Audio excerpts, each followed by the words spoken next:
Okay. Someone who hasn't. So, Winona, what does this have to do with f, g, x, y, and or z? Well, it's graphed on the xy plane. It's graphed on the xy plane, okay. Z0. Z is 0.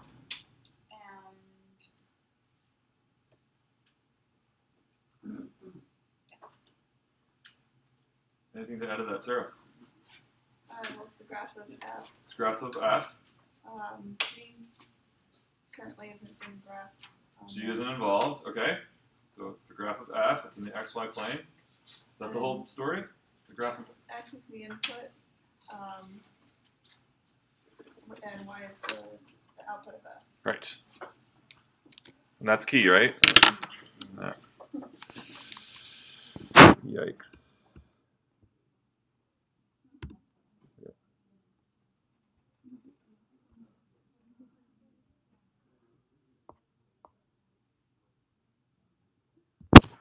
Okay.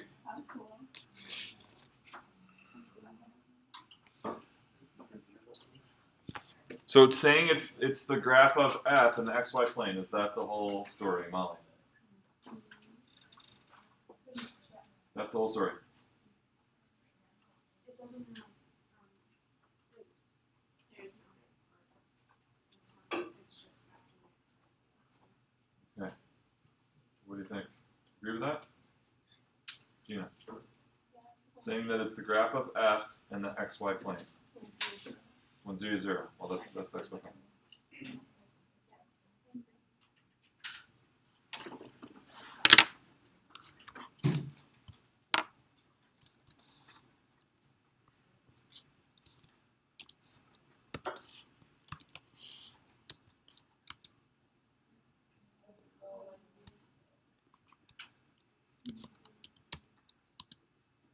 I didn't like that.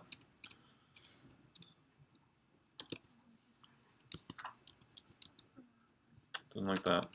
Anyway, so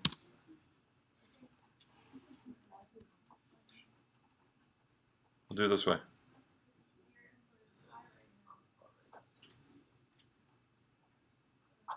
Okay, is this the graph of f in the xy plane? Is this the graph of f in the xy plane? Alex, what do you think? Me? Yeah. Yeah, I would say that's the graph of that in the XY plane. It is. So, looking at that old one, or not the old one, but the blue one, is saying that this is the graph of f in the xy plane, the whole story. No. No. I just showed you another graph of f in the xy plane. It's a different graph, right? Yeah. So, Crystal, what's going on here? It's a graph of f when the input is x. And?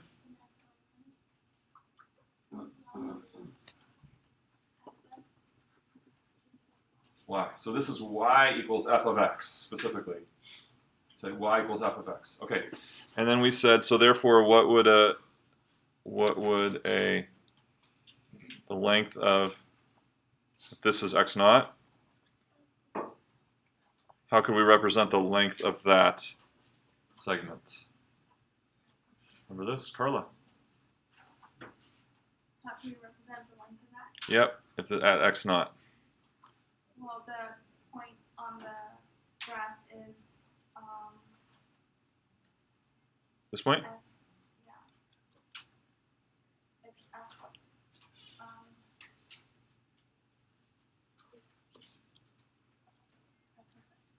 whatever x that is. It's x naught. The point is x naught? I mean, no. It's just f of whatever x value that is. And you're talking about the point or the length of the segment? I'm not talking about. I'm talking about it's the point from the Okay, wait. Let me start over. Okay. So that segment is basically the f of x minus the x. F of x minus x? Is that what you're saying? No, minus Not sure. Raymond. F of x naught. F of x naught. Why, Raymond? It represents the output when the input is x of f naught. Okay. And what coordinate is that? X naught. Can we say that? Can we say using different symbols to communicate that? Symbol. What coordinate is f of x naught in this case? It's going to be the y. Okay, that sounds like a question. Is it a y? Y. We could call it maybe if we want. We call it y naught, right? Y naught is f of x naught. We still could express it another way. What's another way we could express it? Change in y. Maybe. Tyler, any ideas?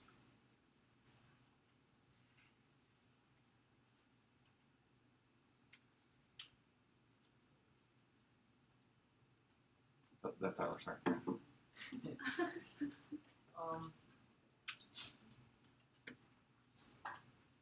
Is there any other expression that we could use to signify that length right there?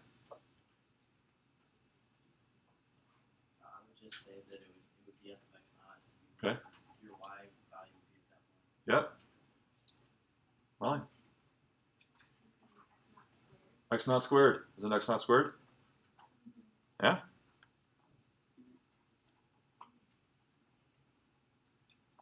Those are all valid ways of representing that length. Okay, and then you guys, and then we said, I added this, and I said, what does this graph have to do with f, g, x, y, and z? What does this graph have to do with? Where is this graph coming from in terms of f, g, x, y, and z? So let's have that conversation again. So review what if you don't remember, think about it again. If you remember, review.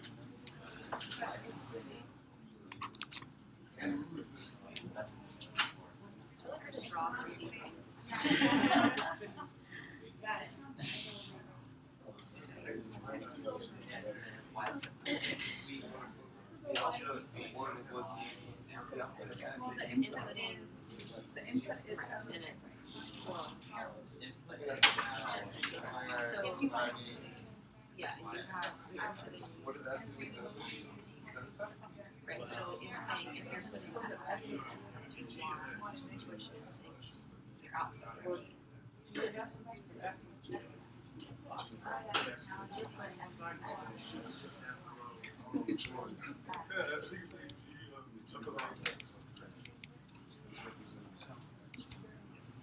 I'm doing my hair. He asked me to do this.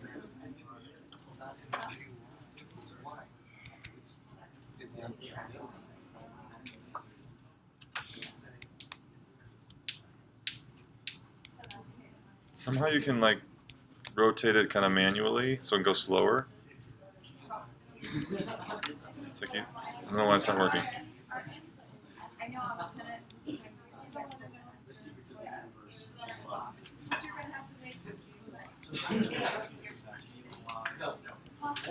I can't get it to go.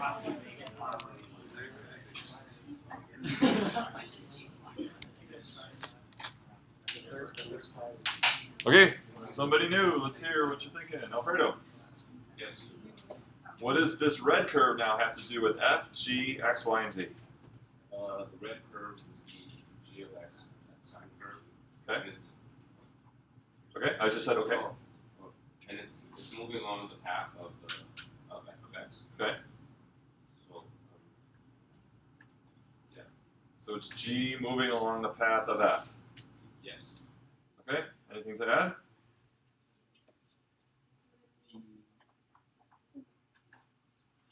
Crystal, were you going to say something?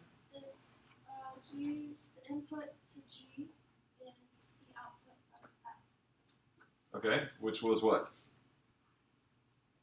What was? A squared, S squared, S squared. Okay, so what about x, y, and z? What about x, y, and z? Did you say the y value? It's the input.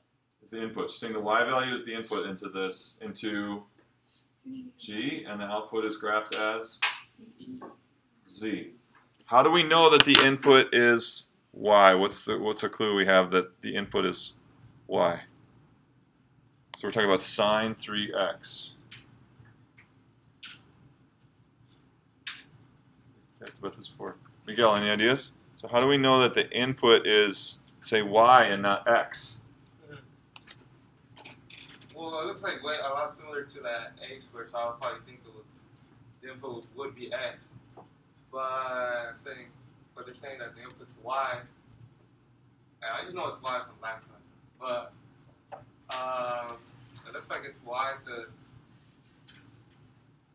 because it's like graphed along the A, like along F, the F function. Okay. So that one outputs Y. So if it's graphed along that one, so that would be the input of G. Okay. I don't know. That makes Alright. sense. Molly has an idea? So how I understand it is like it's graphing if g of x was the input was x, it would be graphed on the x z axis. Okay. And then because it's curved along or it's following the parabola, that means it's including the y axis. So it's basically a component function with f a. Okay. Yeah, Tyler. Yeah, I looked at it saying that like the x and the y values were the same for the red graph and the blue graph. The only changing was the z values. Okay. So like, since it so like basically saying that it followed it, so you would want your input to your g of x to be your y function, since that's already your y function is defined as a relationship with x. Okay. So then you're just adding the relationship, your z variance in there. So like z equals your f of y, which already has a relationship with your f of x. So like that keeps your x and your y variables the same.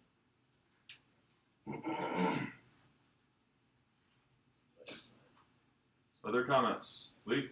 So the way I saw it is if x was our input on the less than 0 side, the sine curve should dip below immediately. Okay. But instead it actually pops back up and mimics the other side. Which means that going forward, or going away from 0 in both directions, the input is positive and getting bigger. So the only function that we have to do that is basically f of x, which is a square. So any number you put into it, it'll put out a positive number. You understand what he's saying? So if your independent variable is positive, so initially from 0, if you go positive on the sine function, the output is positive. But the sine function, if you head in the negative direction from 0, goes negative. So, but it's going. This graph is going positive, meaning that what is the input into sine here? Positive has positive, or whatever's being input into sine here is positive because our result is an increasing sine graph. That would indicate that you're putting the y values in because y is positive here, and you're not putting x values in because x is negative here. Make sense? Okay, and then you guys found, let's do this. You guys found, I isolated this point right here, and you found, I said, find this x coordinate, x1.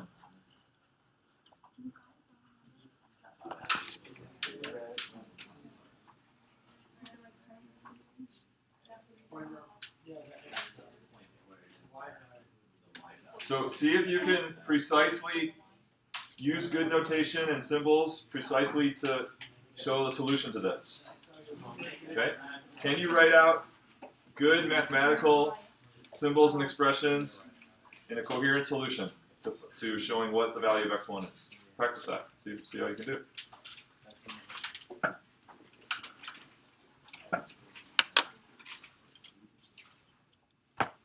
We're gonna finish it.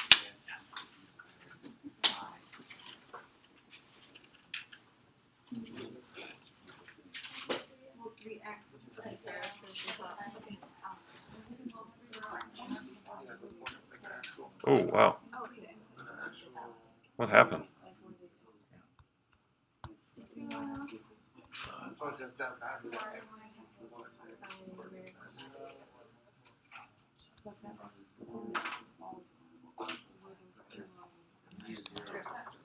So We're trying to find To make that the was point. just we're not signing on to what- intersection of zero Yeah, yeah. intersection. It is. so what output? What function happens? Okay, so So can you write it? if it falls on this one, which is so that's your Sine. So what's another line? is it an I or I can put a sine X. so that's your output of your f function, and then if you What's our output? put that What do you say?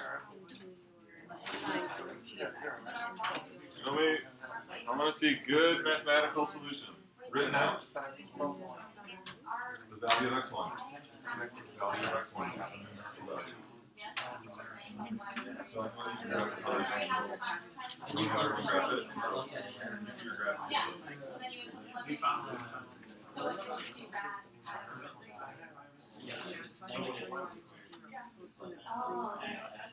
Yeah, but this is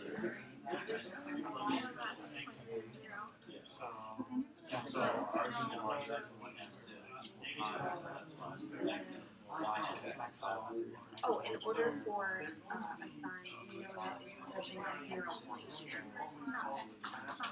No, we know that a sign of it needs to be sign of 0 to be makes sense. And we set this portion equal to this portion to be square.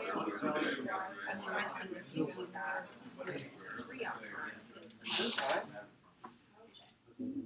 you want your That's kind of a little bit different.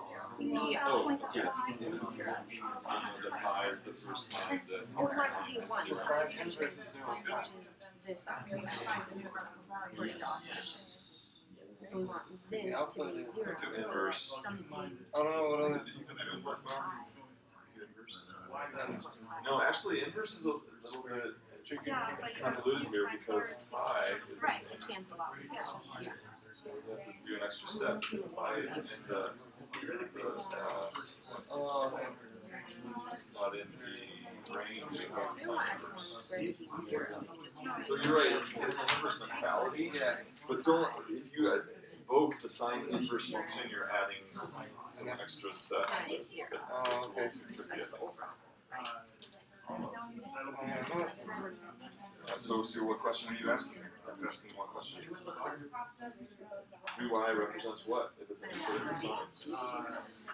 It's the angle. Angle. You're asking what angle? Gives me 0. So I have.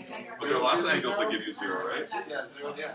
So which angle, which one do you want? The first one, which will be what? Right. Oh, okay. So then Hey, thank you. this, take the square root.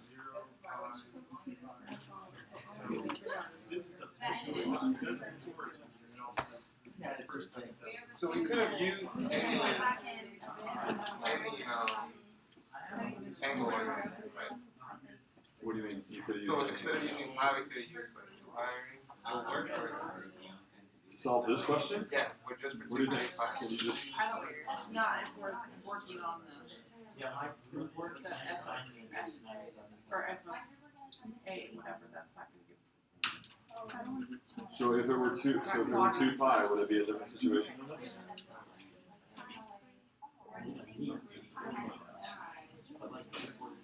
And that, I mean, a number would have been different.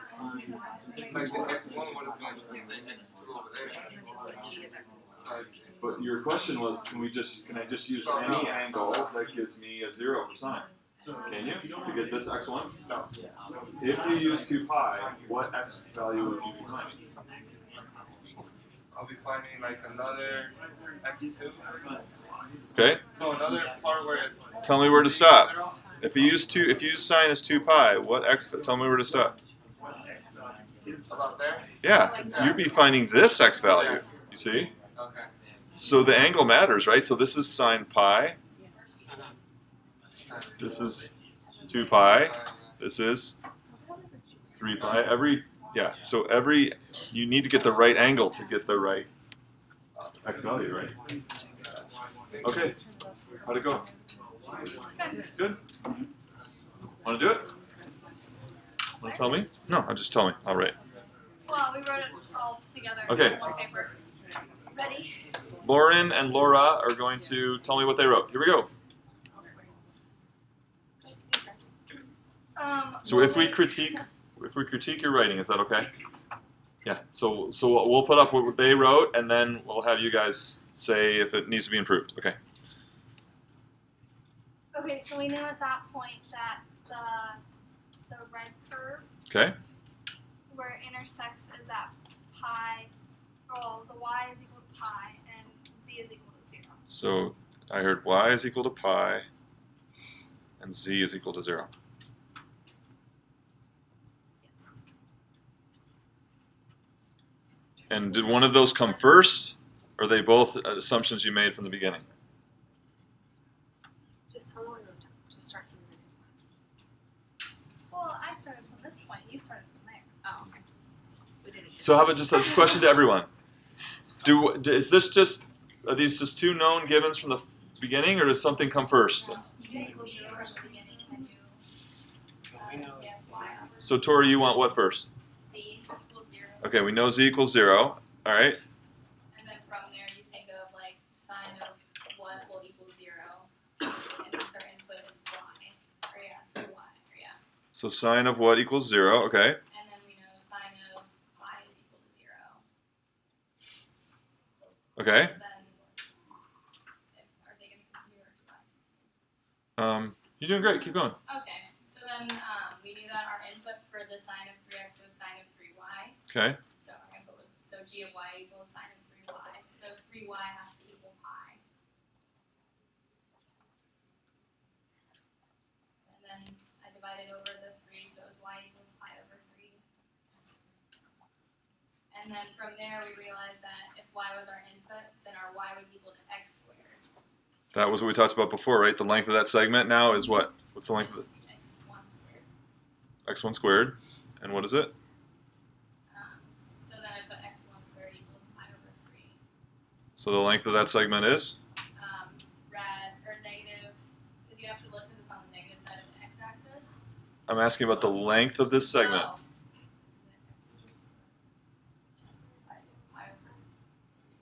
That's our y coordinate. It's our y coordinate, right? It's pi over 3. That's pi over 3 right there.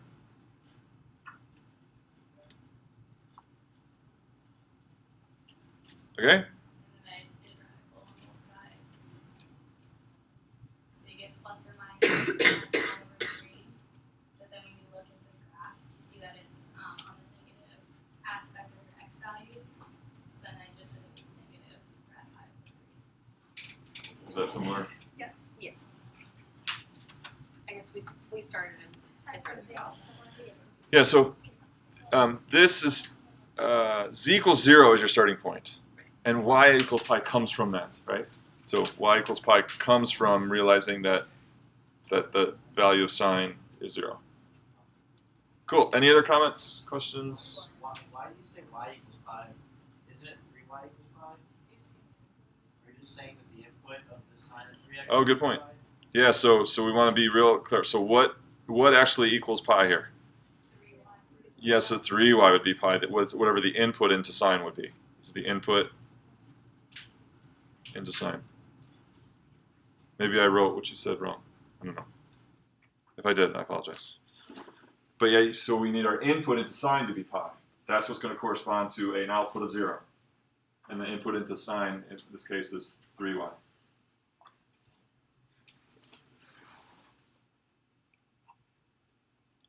Okay, other comments, questions? Okay, so now I think this is as far as we got before. So now, let's do this. And look, we got 25 minutes. We can do it. All right. No, we just really want to know what view 2 is. Like that's what we talked about. Oh, you're going to be very disappointed. Nothing. Sorry.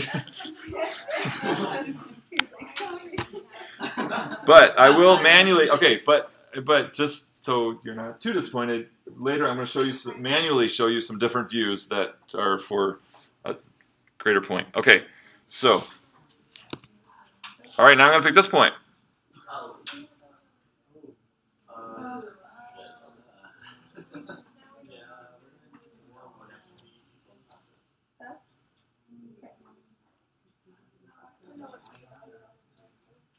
Let's see. What do I want to say here?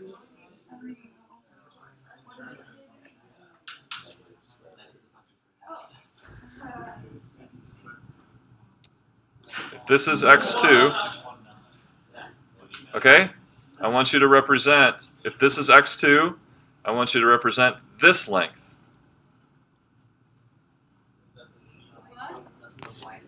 Okay. So, given x2, I want you to represent that length. And if you can, show some build up to it. So you may have now just a guess at what it is and just kind of write it down. But show the intermediate steps that build up to what that value is. Is my drawing clear? Does it make sense? Yeah. So this is parallel to the y-axis. This little segment here is parallel to the y-axis to this point on the blue graph. And then that's parallel to the z-axis up to the red graph, straight above that. Okay, so how can you represent that z, that length of that segment? We're representing z. Just like when I got to Jason, he's like, what is that? But technically then it's also when it represents G. When it represents G of I'm trying to figure out how that is. Technically. Right? Okay. Let's do that.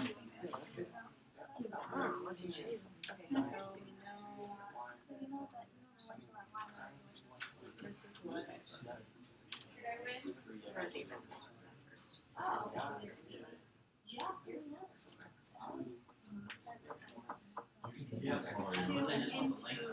your application.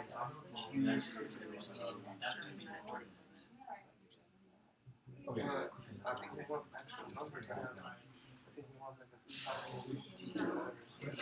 Oh, so you have to put in your command line, put the cursor on the command line and pop up and click on that and you can change the system. we know that this is Z. Z. Yeah. Oh, yeah. Yeah. Yes, that's nice.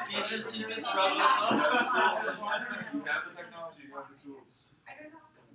Oh, this was like. You guys agree with? Yeah. What do you think? Okay. Oh. Yeah. Why?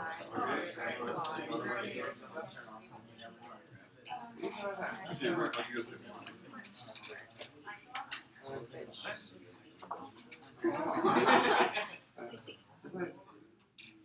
Or in my terminology.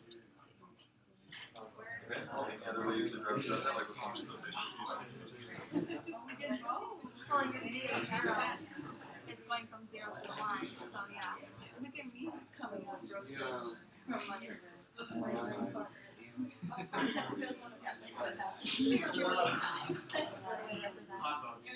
So, Like what we're doing with these ones, how we're saying like this is equal to this, equal to that. That's the idea, right?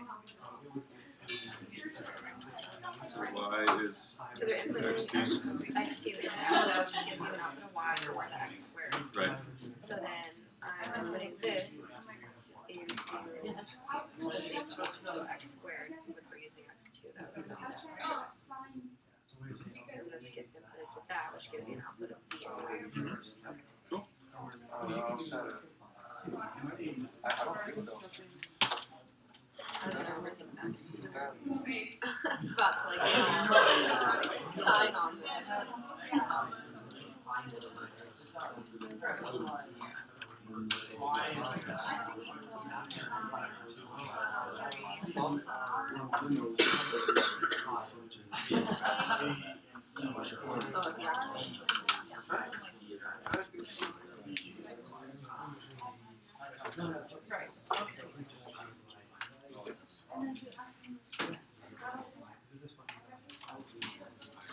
Okay, so I think we all understand that length is a z value, right? So I'm calling it z2. I'll call it z2 because it corresponds to x2. So what does z2 equal? So based on our just based on the red graph, what does z2 equal? So this is one way of, what is based on the red graph? On the red graph? Yeah, There z. for that, for the dot that you. Yeah, z2, the value of z2, or the length of this line segment, which is the value of z2, with respect to the red graph. Change of x, z2 is change of x. x2 squared. How can I rewrite z2? Tyler. Write z2 as g of f of x2. Okay, I want to do it one thing at a time here. G of what? So it would be g of x. Wait, what? Okay, so. What did we say was the input into G? We said that it was the f. Okay. So it would be the y. Yeah, so G of. Y. Could I write it that way? Is that fair? So what I'm getting at here is, many of you have a solution to this. So let's get the background behind that solution, all right? Because we know that we talked about that the input into G was Y, and its output was Z. Okay? So now the step you've been waiting for. What is Y2? F of x2, right?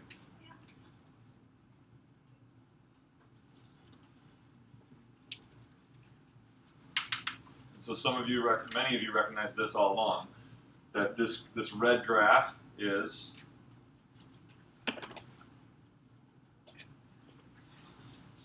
the composition of G and F. Okay, well, let's do what that is. What is f of x2? What is f of x2, Michael? x2 squared. x2 squared, agree with that?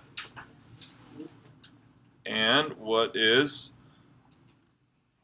g of x2 squared? Sarah, what's g of x2 squared?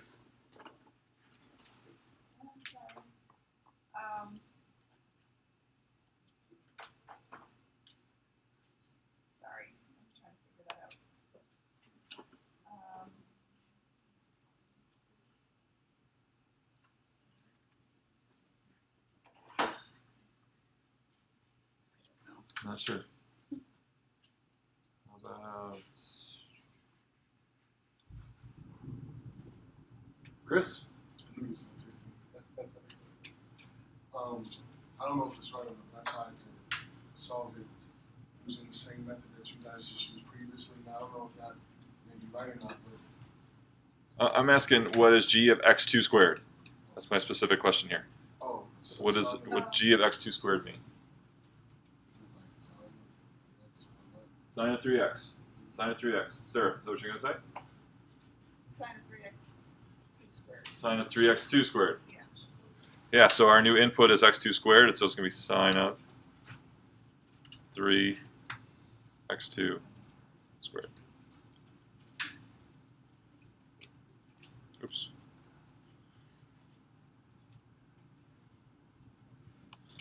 Okay, so if I were to write, so now just generalizing it, letting it be any x instead of x2 and specifically z2, could I write z equals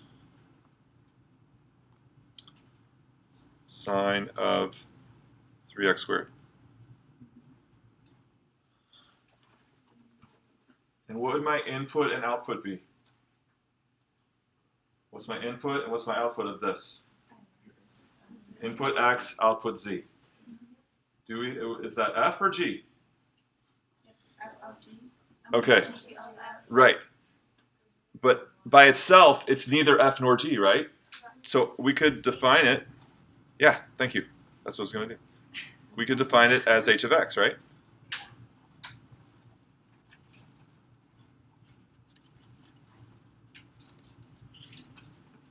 Okay, so now we have three functions. F, input is what? X, output is y. So look,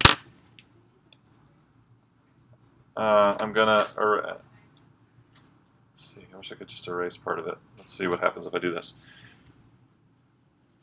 So what if I look at just the xy plane? Here's view 2, guys, here's view 2.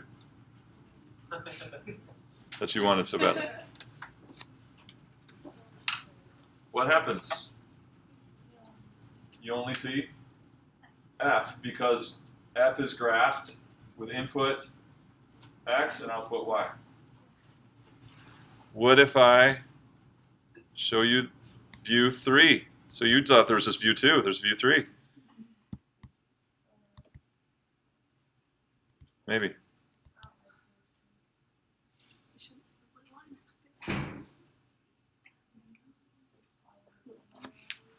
What am I showing you now?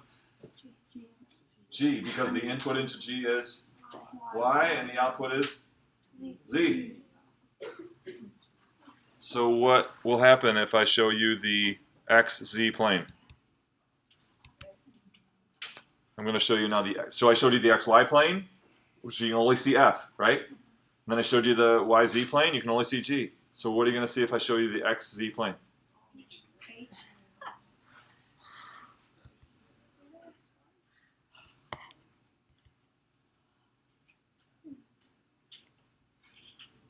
So let me open a new window here. And what do I want to graph? I want to graph y equals sine of 3x squared.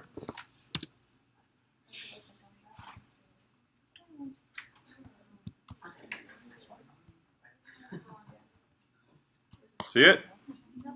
See it?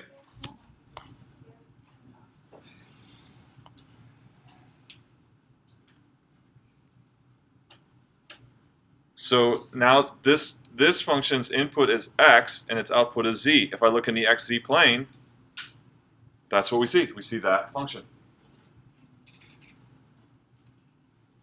Okay, so we have z as h of x, but we also have z as what? Z is also g of f of x. Which one is the composition?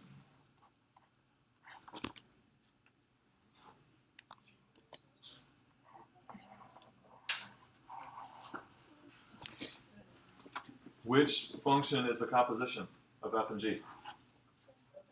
Zach, what do you think?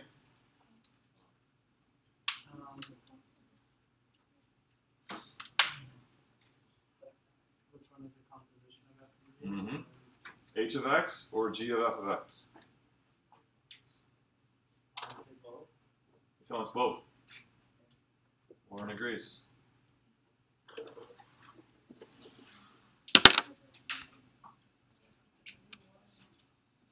Which view are we looking at now? So which view of the composition are we looking at now? H of x or g of f of x? Oh. They're the same thing. No, both. You're looking at you still have the input of x. What? So okay. So they're both a composition, but what's the difference? There is a difference. They're both a composition, but there is a difference. What's the difference between h of x and conceiving it as h of x and conceiving it as g of f of x? Yeah. With just h of x, we're only looking at the x and the z values. Okay. We're not concerned about our y values in there. Whereas in g of f of x, we are also concerned about the outputs of f of x. We'll also look at where they are in relation to y. What view of the composition is this?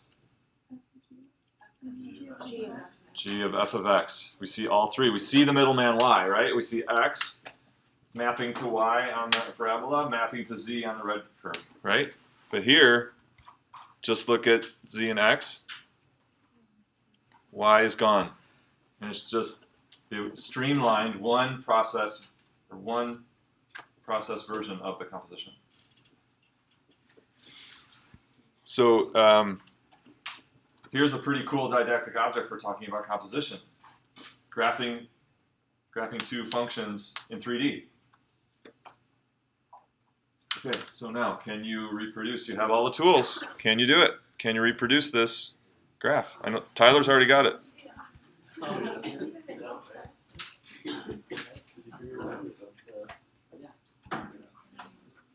Sliders included? Slider included? If you can just come up with this visual right here, that's what I'm after. So putting the view in with if statements, piece of cake, right? So can you come up with this? What? I don't know. You don't know what? You made it sound like it was supposed to be really easy, and I was No. Adding the view to turn on and off things is the easy part. I haven't shown you, but that's the easy part. So if you only graph this one. You just tack on if view equals 1, if view equals 2, if view equals 0. And then it'll only show that line when that parameter is set to that view. So that's all there is to that. So the real challenge here is, can you graph these two curves? You need to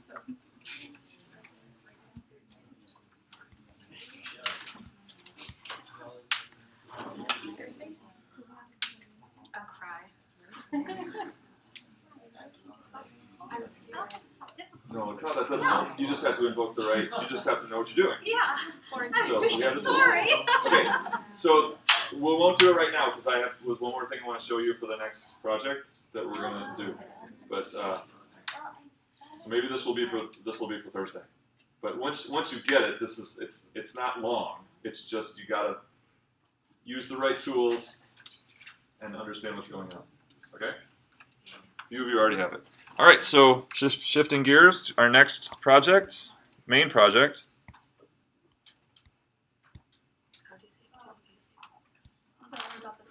Oh.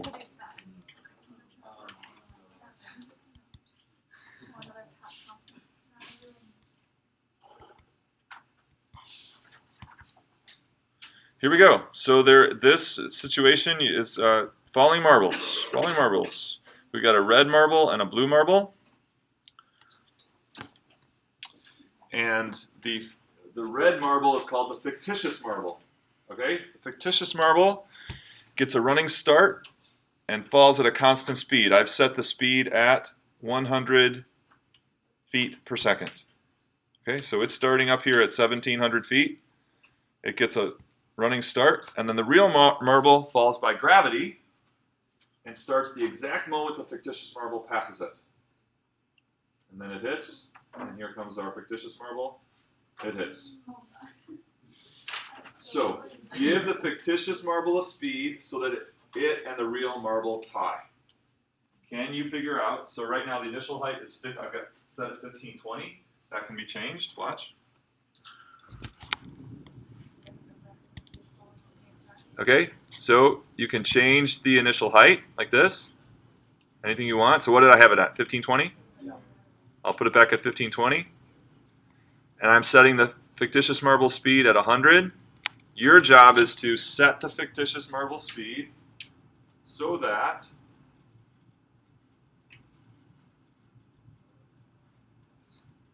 they tie. Now let's see. Okay, and then you also get this information. This is helpful too. Okay, this gives you the time that each takes to fall. So I'm also showing you fictitious marble time and real marble time falling. Okay, so boom, it passes, sets off the real marble, which falls by gravity. And in this case, the real marble hits first at 9.747. And then the fictitious marble hits at 15.2. if it's set at the speed 100. Okay, so this is your task right now. What do I need to set the speed at for initial height of 1520 so that they hit at the same time they tie? Go.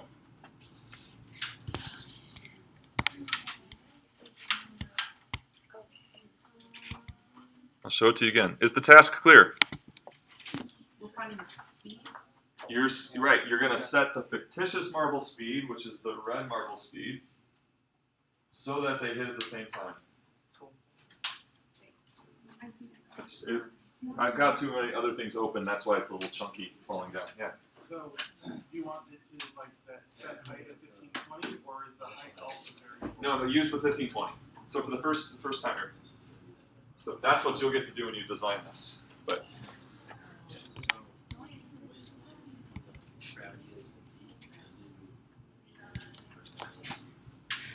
boom, once the red passes, the fictitious marble passes the real marble, that sets the real marble in motion. The real marble falls by gravity. So how are you going to set the fictitious marble speed so they both hit at the same time?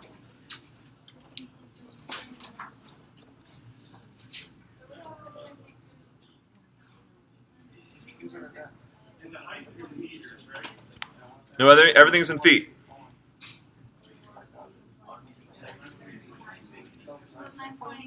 You don't need to know any physics to do this. You don't have to go look for formulas on Google. Okay? This is about a mathematical principle. Okay? Well, actually, I don't think he's actually.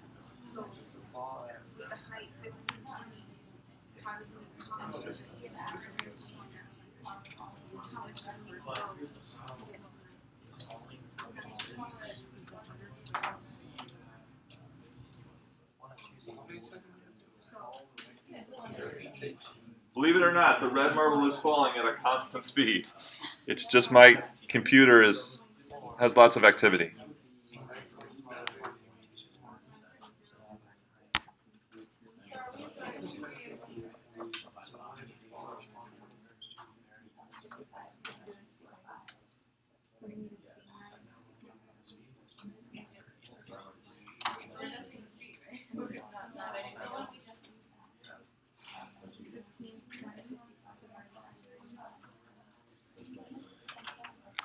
Yeah, because it's falling out.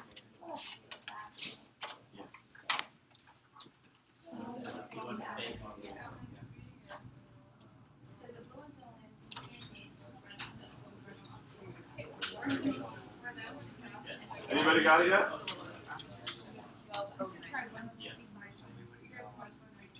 Anyone have a speed? I'll put it in. You've got a speed already. What do you think it is?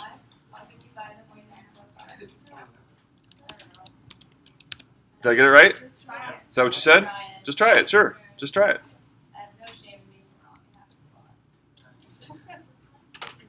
Here we go. Let's see. Maybe.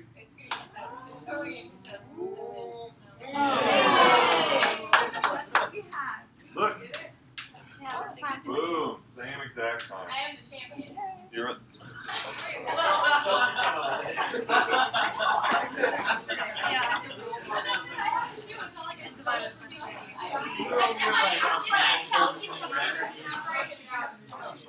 Okay, so what is this about? What principle is this about?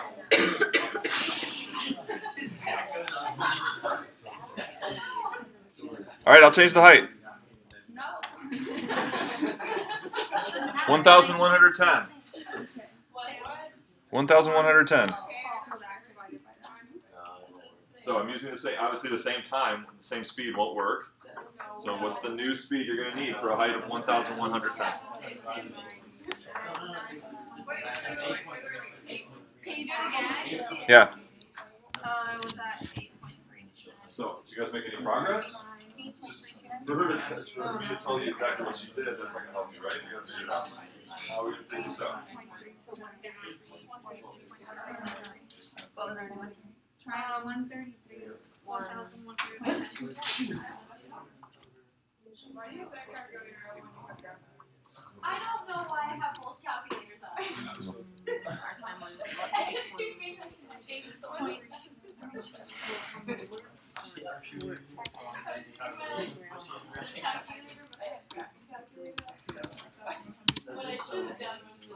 Doesn't matter. Touching you with your foot.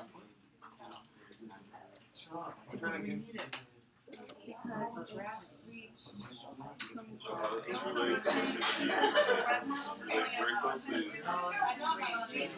Okay, what about the kind of rate of change? What is this? That one's a constant rate. Constant rate of change, and we need it to be the same as. So we need it to cover the same amount of distance at the same amount of time as the blue ball. So what is that?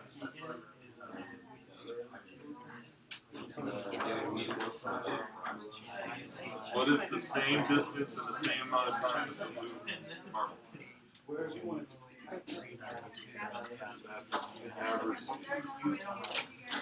So we need the constant speed of the red ball to be the average speed of the blue marble. Another table. Do you guys get a number?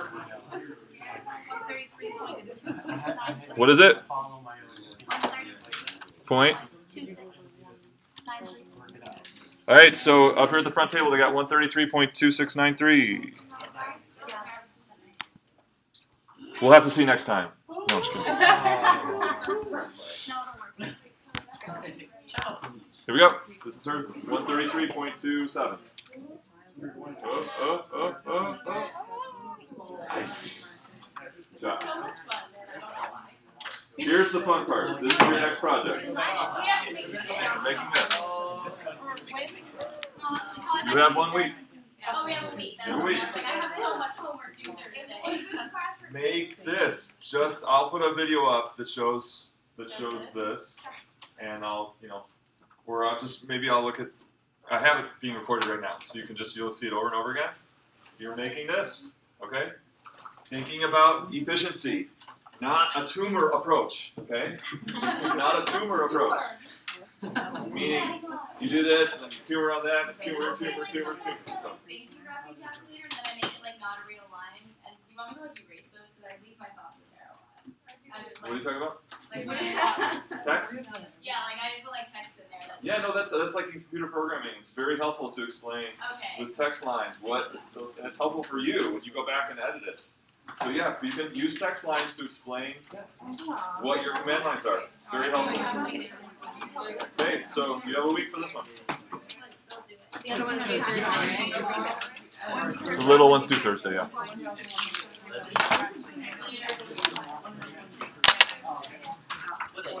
Like he's gonna ask